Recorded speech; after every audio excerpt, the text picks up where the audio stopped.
Idol, panotis naman with video tungkol kay Bandel Luke, ba't namatay? So mga kalapatids, magandang comment yan. Tinatanong ni Idol kung bakit namatay si Bandel Luke.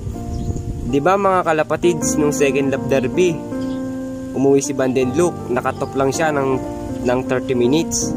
Tapos umuwi siya, nagitla ako kasi ang mukha niya ay paga. Tapos yung pakpak niya is kulang-kulang mga kalapatids. May layo yung air distance mga kalapatids sa second lap derby San Andres, Quezon mga kalapatids, 178 air distance yan mga kalapatids. Sobrang layo na nun. Nung dumating siya mga kalapatids, diba, sumalpok nga yung, sabi nasalpok daw, sabi naman ng iba, nabugbog daw sa loob ng crates mga kalapatids. Di in-recover ko naman siya mga kalapatids.